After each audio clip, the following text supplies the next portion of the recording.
Welcome to this live continuance of our broadcast on our Facebook and YouTube streams. I'm David Knight, and joining me now is Leanne McAdoo. And our top topic of the day is what's happening in Syria. We're going to be talking to Syrian girl. We're going to go to her right away. But Leanne, this is deja vu all over again, isn't it? Absolutely, David. And this week is the exact reason why I have not owned a television for about 15 years now, because of just the amount of propaganda that they pump at us. And it's the same thing. Wag the dog. You know, it's like Groundhog's Day. Did we not learn anything from the babies in the incubator? Now we've got this 7-year-old Well, you talk about girl. wag the dog. Right. Did we not learn anything from what Bill Clinton did when he would go and bomb Iraq, when there would be revelations that would be damaging to him politically? With Monica Lewinsky, the very next day after the House comes up with articles of impeachment, he goes and bombs Iraq. And so now we have these damaging revelations about Susan Rice, and this comes up right away. At the same time, they push out Bannon, who has spoken against foreign policy that's based on regime change. That's what Donald Trump ran on. Right. And if we go back 4 years ago, as I said, this is deja vu all over again. Right. This is what we have seen, and we saw it before. Let me read you 4 years ago to our very foolish leader: do not attack Syria. If you do, many very bad things will happen. And from that fight, the U.S. gets nothing. That was Donald Trump, September 2013, when this exact same scenario was created for us. Then again, he says, President, fill in the blank, do not attack Syria. There is no upside, tremendous downside. Save our powder for another more important day. Another one. The only reason the president wants to attack Syria is to save face over our very dumb red line statement. Do not attack Syria. Fix the USA. That's what we had an election for. We wanted to fix the USA, not get involved in this disastrous policy of regime change. Now we have Donald Trump agreeing with Lindsey Graham and John McCain with another setup, and that's what we want to talk to Syrian girl about. Right. I mean, and just a day before, where he was saying that he hadn't changed his mind on how he wanted to deal with Assad. We've got Tulsi Gabbard, who was kind of like the Democratic darling. She took this secret trip to Syria, where she actually met with Assad. She got the opportunity, and she said, you know what, I was not going to turn down the opportunity to meet with him. And she really got lambasted for that. People were so angry with her for doing that. But she said, listen, I visited Syria. I met with the people there. And our counterproductive regime change war does not serve America's interests. And it certainly isn't in the interest of the Syrian people. So now after this latest attack, she is tweeting out saying, you know, anyone who's responsible must be held accountable, whether it be Assad or ISIS or Al-Qaeda or anyone who is in that area who is going to have access to chemical weapons. So she's not necessarily changing her tune from what she brought back from that initial visit, but she is also saying, you know, she's not making it as an abrupt of a flip-flop. So Did we not learn anything 4 years ago? As we did this full investigation, everybody immediately jumped 4 years ago and said it's Assad's government that's doing this. It's the only way that this could have happened. no investigation. And yet we had gas attacks before in the area that they had found had been done by rebels. There was an investigation that was eventually done, and we had not only the UN and Russia, but also U.S. investigators who said this is not, there's no proof that this was done by the Syrian government. So we had this discussion before, and the thing that concerns me, and as we're talking about essentially the civil war that's going on in the White House, which they say is not happening, but we can see the signs of this. We know that there are different advisor groups there. This really does have consequences. They had to get rid of General Flynn, who had explained to everybody, who understood that we had created armed and trained ISIS, that we were funding them for regime change. We've seen this happen, the disasters that have happened in Libya, creating more problems than they've solving absolutely nothing. But let's go to Syrian girl now. Syrian girl, tell us what from your perspective, what you're seeing there with this false narrative. Last time in 2013, I actually told Alex Jones that this false flag attack would result not in an invasion of Syria, but basically disarmament. This was before Putin even said anything about disarmament. And the reason I know that is because I know that the US would never invade a nation that they know possesses chemical weapons or any sort of weapon of mass destruction. And they had to remove those weapons in order to enter the Syrian sphere. And that is exactly what I said would happen, that a few years down the line, they would come back and claim that Syria didn't, in fact, get rid of its chemical weapons, and they would use it as a casus belli to invade. And we've seen that happen with Iraq. It's exactly the same thing. In 1991, Iraq got rid of its chemical weapons. In 2003, in spite of the OPCW saying that Iraq no longer has chemical weapons, the Iraq war still happened. And we end up with ISIS. We end up with terrorism around the world. We end up with chaos, and we end up on the brink of World War III. Well, that's the Organization for the Prohibition of Chemical Weapons. This is an organization that is tasked by the Security Council of the UN to go around and examine whether or not these people had these weapons. And as this happened, the response from the Russian spokesman, Zakharova, said it is crucial to call upon an OPCW fact-finding mission in charge of investigating the use of chemical weapons in Syria to collect evidence of the incident after the following condition. Composition of the fact-finding mission will be submitted to the UN Security Council for approval. It will be balanced in terms of geographical representation. So if we're going to go to war, if we're going to set the area on fire, if we're going to escalate this, can't we at least have a reasonable investigation and hope that there are going to be people from both sides taking a look at this and presenting forensic evidence before we just run off half-cocked and start shooting the world up? Well, wait a minute, David. Turkey has done 3 autopsies on some of the victims, and they say sarin gas was used by Assad. So I'm sure Turkey is completely non-biased here, and they went in and they did autopsies here on 3 of the people killed. So let's just go ahead and take Erdogan. I'm sure these were not the chemical weapons that passed through Turkey via Saudi Arabia. Do you want to comment on that, Syrian girl? I mean, the responses that I've seen from that is that if it's weaponized, that they would need to have full hazmat materials, or they would die from that if it's fully weaponized, as you would expect a state to be using. So, I completely agree with you. If it was sarin, it would have been homemade. Everyone has seen the photos and the videos of the white helmets using their bare hands.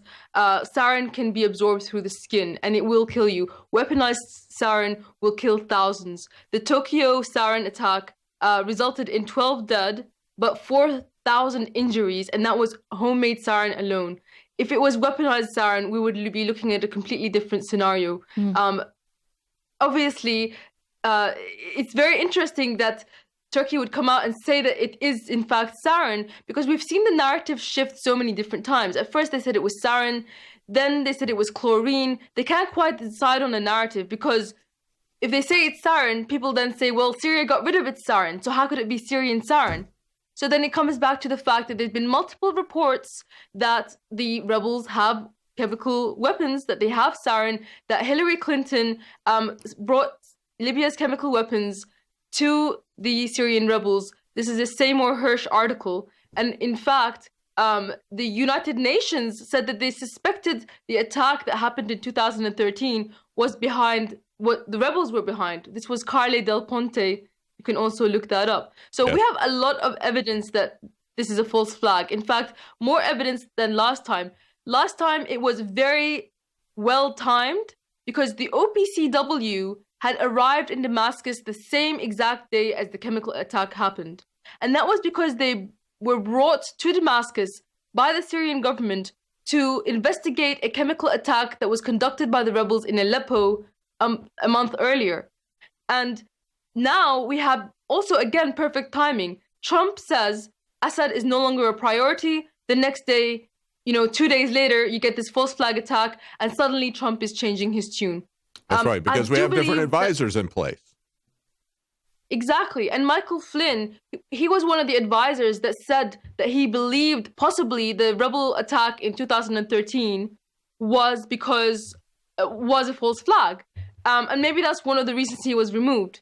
Yes. I do want to get into 2 things. I want to get into a little bit about the evidence and a lot about the real agenda behind this and what we're going to see, if possible. Yeah, let's talk about the false flag aspect. But before we leave the Michael Flynn thing, it's very clear that not only did they want Michael Flynn removed, but they have tried to purge people that he brought in.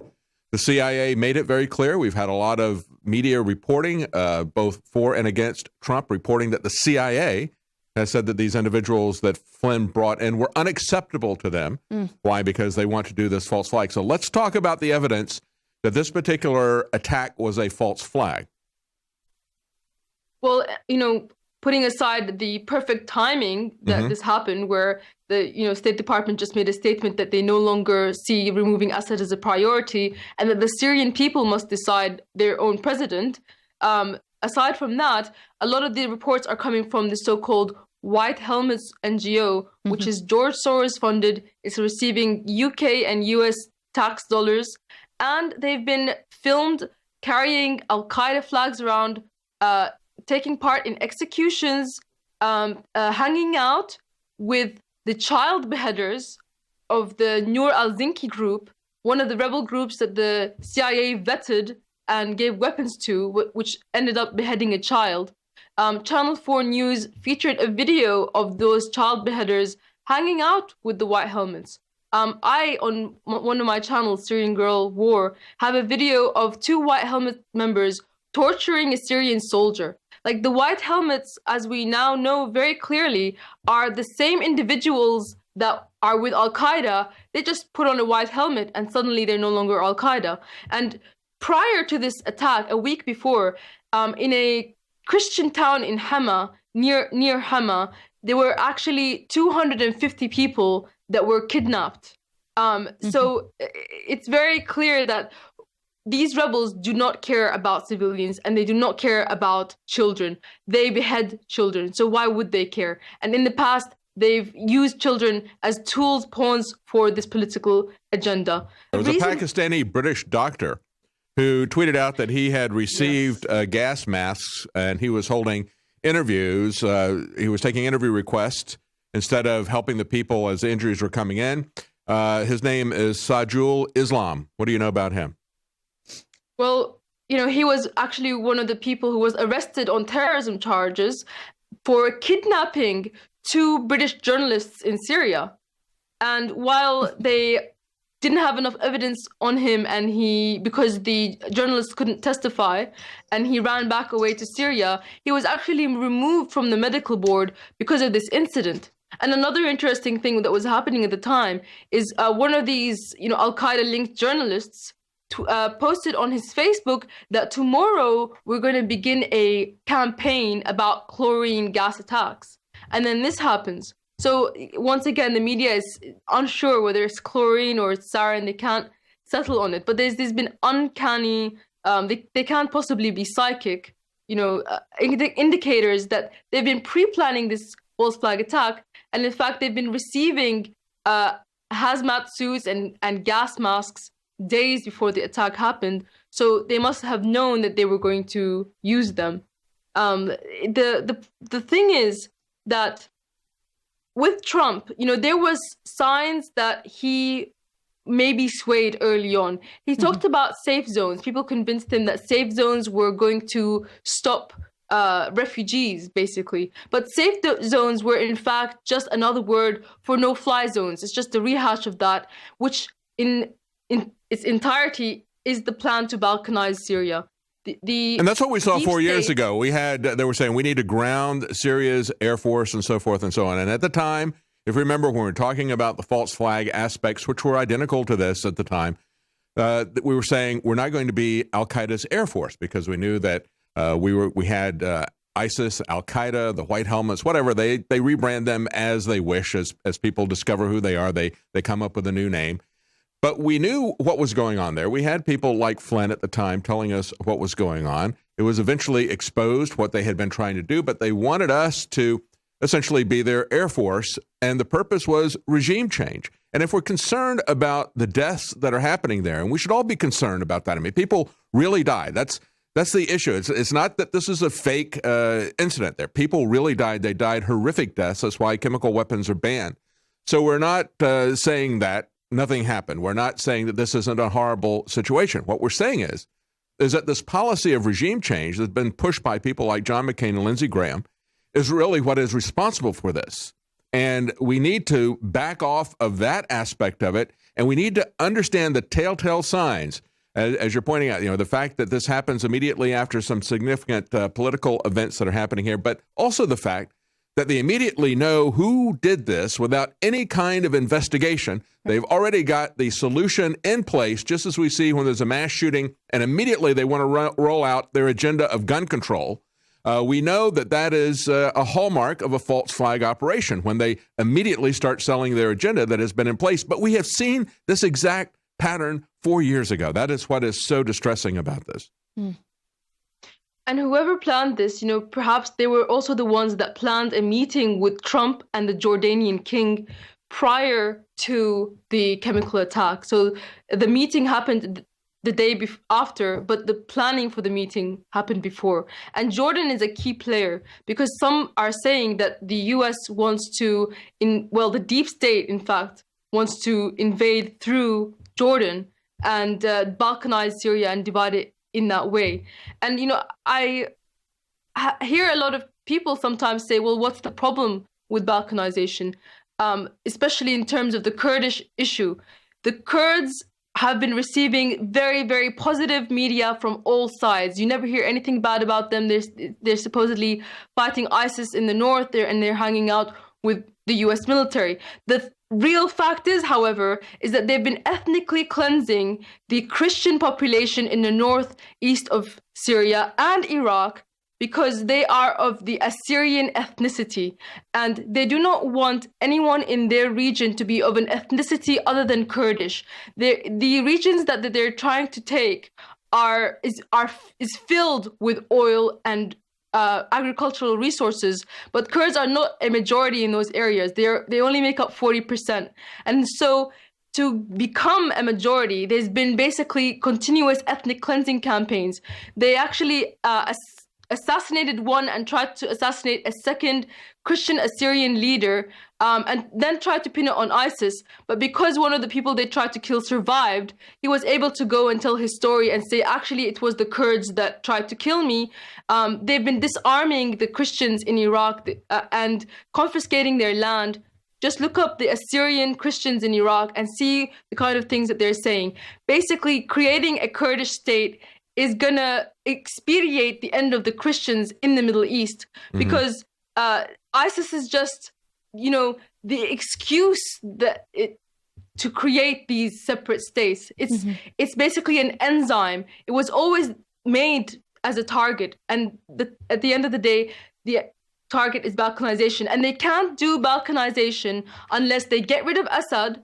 They get a UN Security Council Resolution 7, just like Iraq was under, so that they can be legally in there to legally change the Syrian constitution, because the Syrians refuse to put anything that is religious or ethnically sectarian or racist inside our constitution.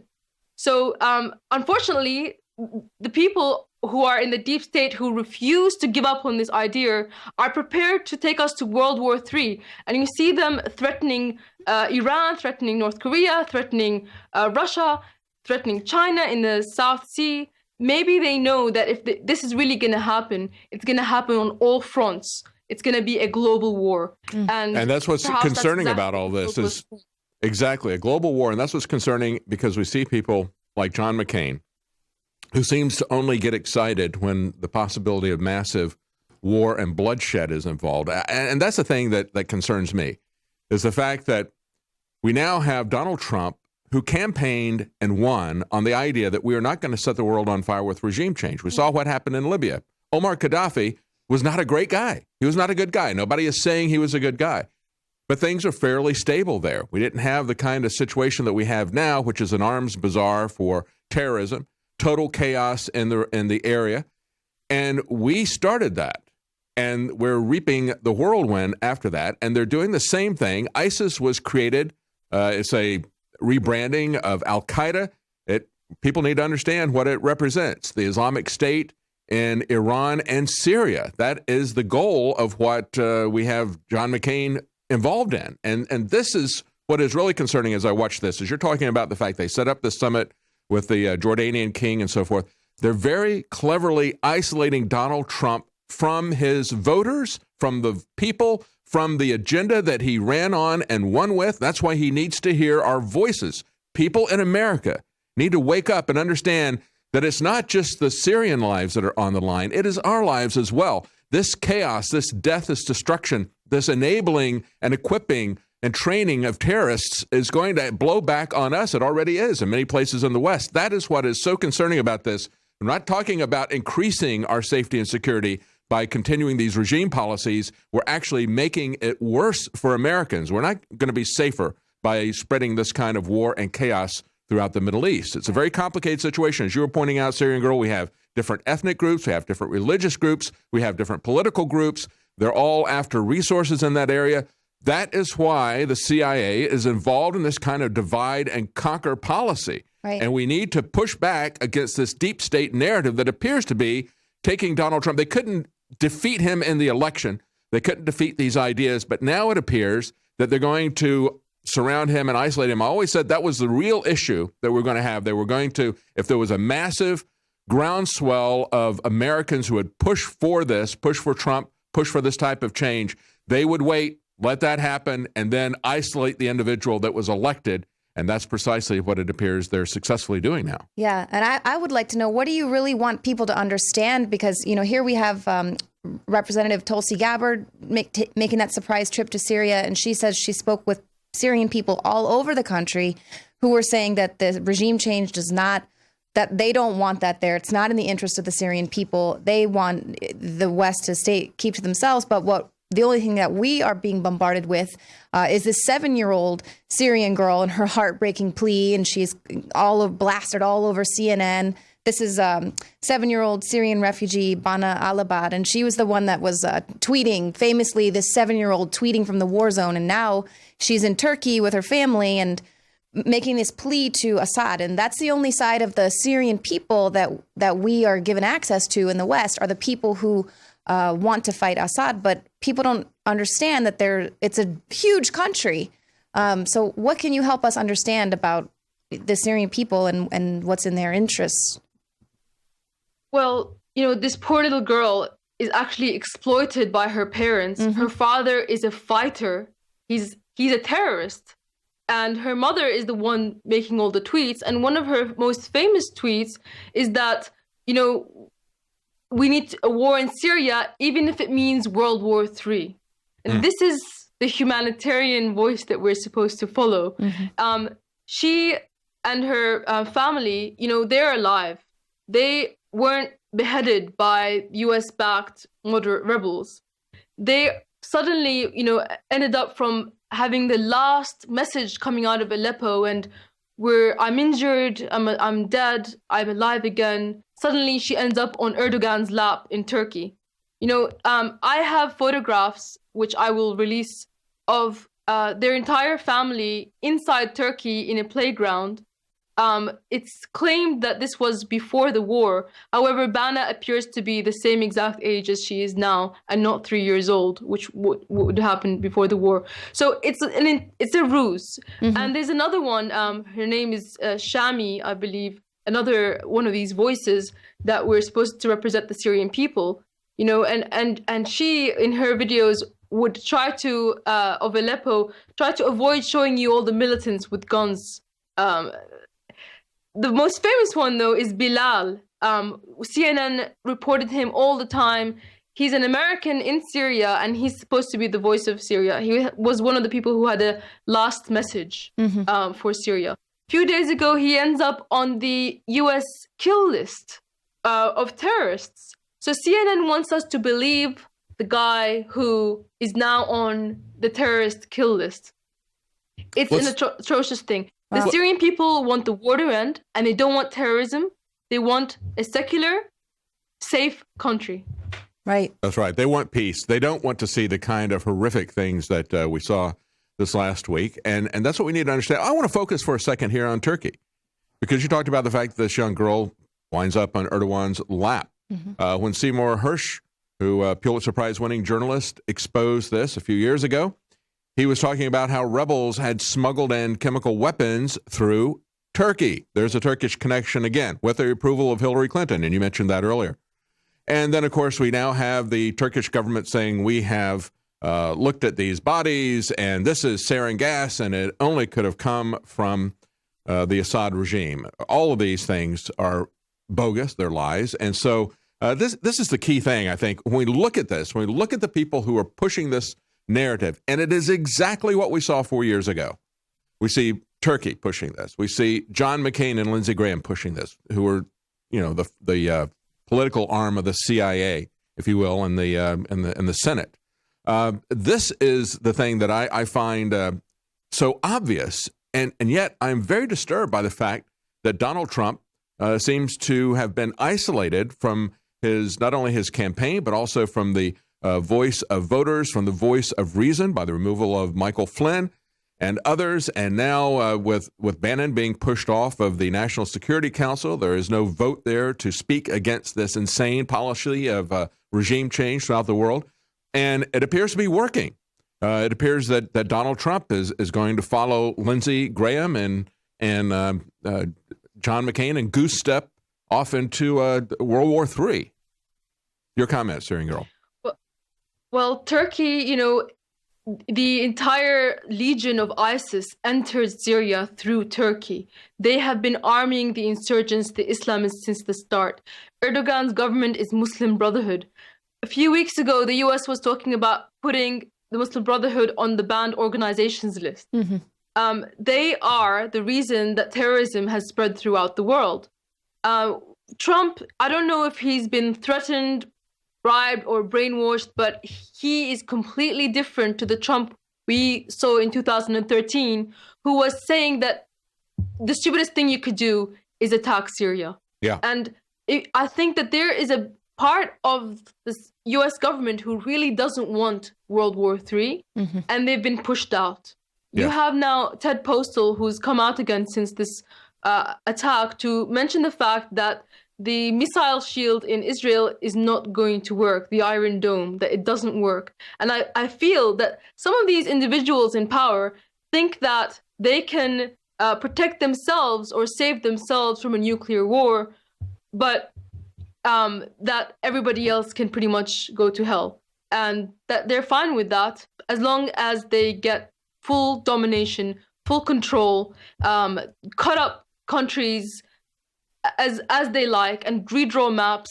Doesn't matter how many people it kills, whether it's American soldiers or American people or European people or Syrian people, they don't give a crap. Mm-hmm. It's all about money, power. That's it.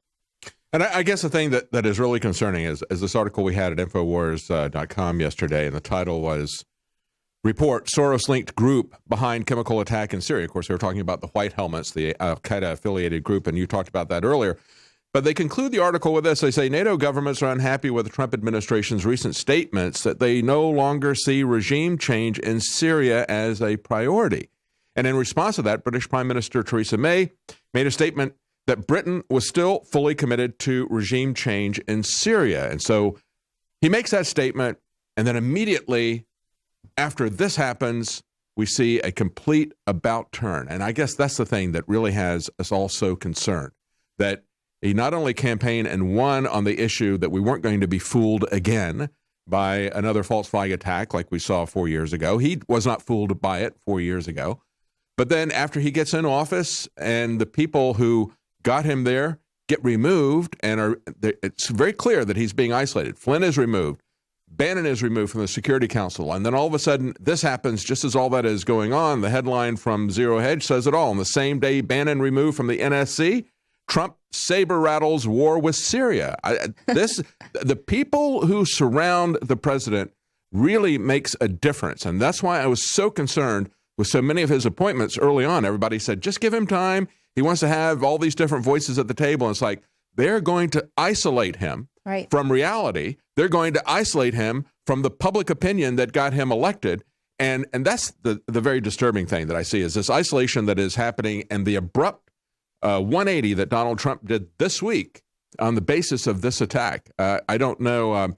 Clearly, from your standpoint, you have a lot of insights as to what's going on in Turkey. And I think it's very important for Americans to understand exactly how that is being spun against us. But it's also the NATO people that are there, and it's also the different wings within the Trump White House that are now coming to bear in this political move. I want to ask you. I wrote that article, So Yeah, thank you for Yes. reading like, it. that's Sorry, what was Mimi. the question? Okay. Yes. Yeah. Excellent article. And in one of those, you were talking about these the tweets. Let's talk about this a bit. Sarah Abdallah, who said tomorrow a media campaign will begin to cover intense air raids on the Hama countryside and the use of chlorine against civilians, tipping that this is going to happen the next day. Well, whoops. Comment on that. Sent the tweet out a little too early. This Sarah Abdallah was tweeting a Facebook post by this individual from Orient TV. He's a journalist for Orient TV who made that post on his Facebook the day before the chemical attack. And again, it was a campaign. So it's very interesting that he should know. It's very interesting that they receive these gas masks. And if you have a look through my article as well, you will see that some of the children actually have like blunt force trauma injuries to their heads. So I don't see how gas could cause that. Yeah. But it's certainly interesting. Trump is being isolated. The question is though, what are the U.S. public going to do? Because for a short time, I never believed that the U.S.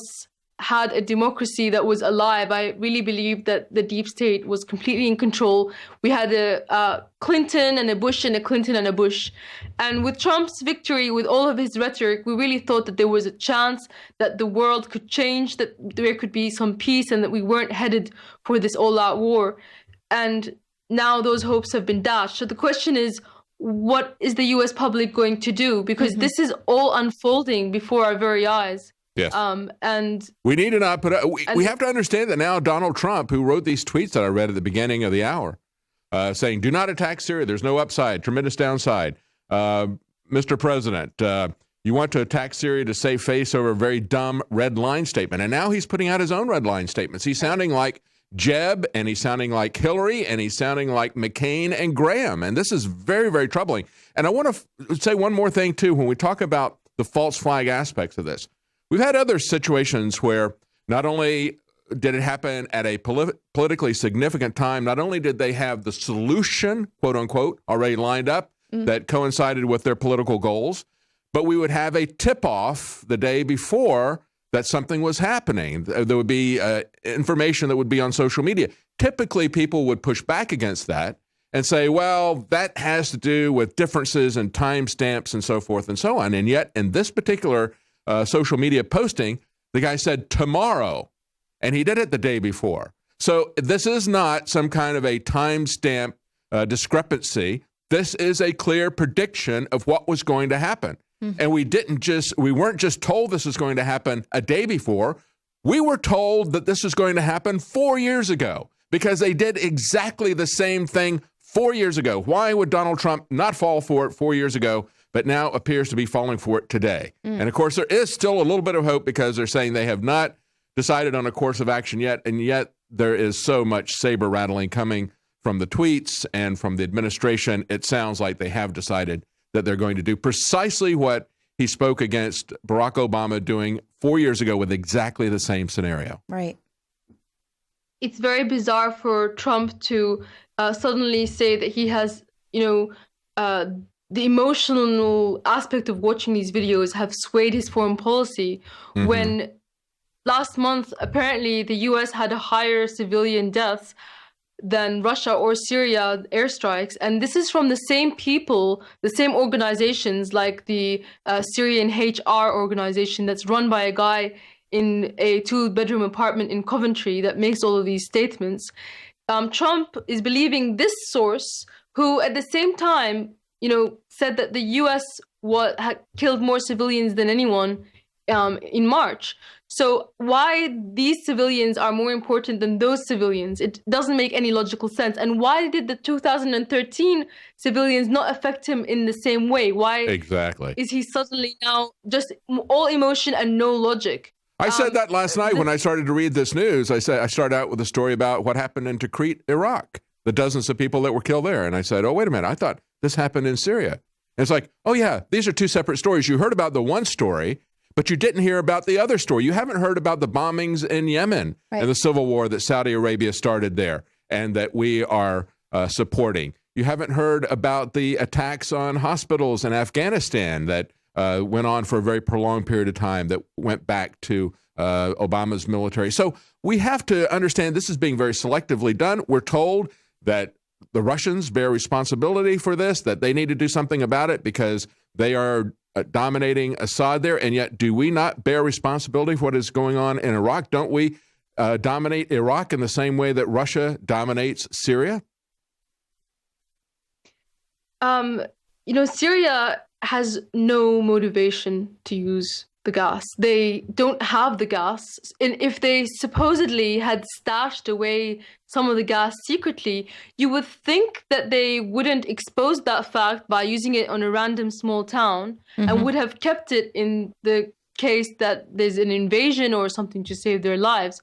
But we're supposed to, pause, abandon reality here and accept this false logic and just believe this without any sort of thinking. And if you try to think, they'll just push the photographs of dead babies in front of you to push for an emotional response. And it doesn't matter who are the people who actually killed these kids. It doesn't matter how much evidence we have, because if you try to get any logical argument into it, they'll call you inhuman and as if you don't care about children. But it's the rebels, it's the terrorists, it's the deep state who have been killing kids for the last 15, 20 years across the entire Middle East and the globe that don't care about children. As Madeleine Albright, when she was asked if the sanctions against Iraq were worth the death of 500,000 children, she didn't say, we didn't kill 500,000 children. She said, no, it was worth it. I think she had no problem with it. And as you pointed out, Leanne, talking about the children dying, the babies that we were told is why we had to get in the first Iraq war. That was a totally created script. It was totally false. And that's why I said, we now have the Trump administration sounding like Jeb and Hillary. This is so obvious to everyone, I think, who has paid any attention to it. It's just beyond belief that the OPCW, the Organization for the Prohibition of Chemical Weapons, would go there, would do inspections, would say that they have removed their weapons, would have an inspection 4 years ago. As we were able to delay this immediately when it happened, we were told we have to go right away. We have to go right. And that's the push. They want to make sure that this is going to happen immediately, because if people take the time and start to look at the evidence, as we did 4 years ago, you find out that the narrative that were sold immediately after the event is not really what happened. Exactly. And the longer we can stall this, the better the chance that we can get the truth out there, talking to people like you, Syrian Girl, and just going back and looking at the evidence that we've seen in the past. Your final comments here about where you would like to see this happen and what you think is the best way to push against this, and where we can get more information from you as you discover what's going on there. Well, the heartening thing is to see InfoWars and basically all of the people who were against war not follow Trump blindly just because they voted for him. It's good to see that people are standing up for what they voted for, which is an end to regime change and an end to these wars and an end to the funding of terrorists. And the sad thing is, these white helmets, they just a few days ago, when the US struck a mosque, which was an Al-Qaeda meeting spot inside Syria, it was the white helmets that were helping Al-Qaeda dig up Al-Qaeda from under the rubble.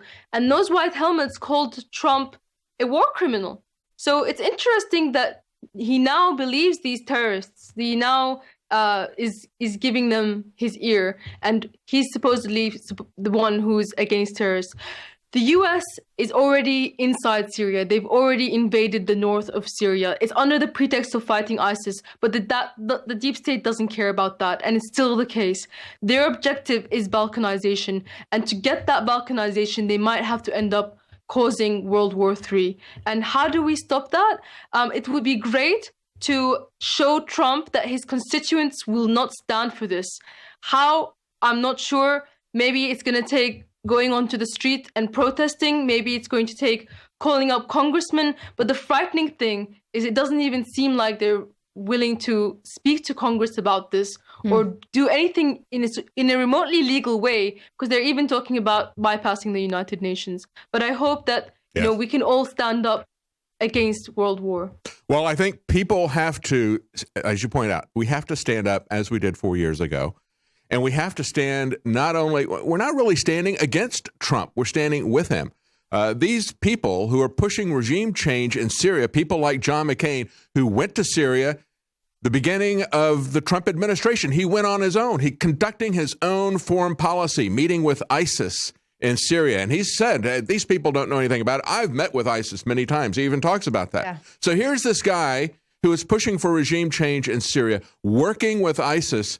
He is doing the same thing here, pushing this phony Russian narrative. And if we don't push back against the deep state that wants to have this continuous war here in America, they will do regime change here. They will do regime change against Donald Trump. Right. And they're already isolating him and taking over in terms of the only advisors that he hears from are these people. Thank you so much, Syrian Girl. And people can find you on Twitter at Partisan Girl. And do you have any other social media contacts or websites that you want to give out?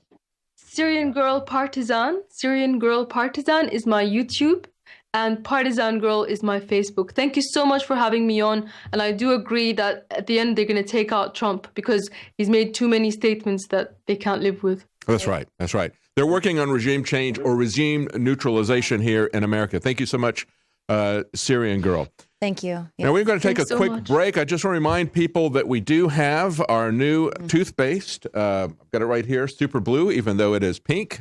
Pink because it's bubblegum. Yeah, that's right. We do have this in stock at InfoWarsStore.com.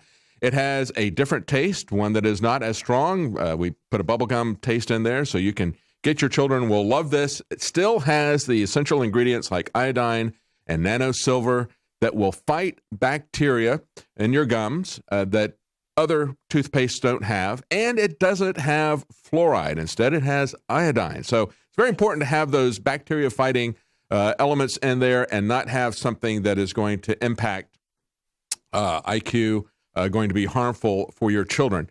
And again, the importance of fighting gum disease, not only for bad breath, but also for losing your teeth and heart disease, as we need to be aware of that as we get older and the likelihood of those things increases. Also, we now have Caveman finally back in stock at InfoWarsStar.com. We have 33% off retail for a limited time. You can see that at InfoWarsStore.com. We're going to take a quick break, and we're going to be right back with more of our 3 to 5 live broadcast. Today we call it bone broth, and for thousands of years our ancestors enjoyed its benefits before it became lost to our modern diets of processed junk. We are now introducing Caveman by InfoWarsLive.com, the ultimate in true paleo nutrition with bone broth, turmeric root, chaga mushroom, and 7 total primal superfoods in a single great tasting formula.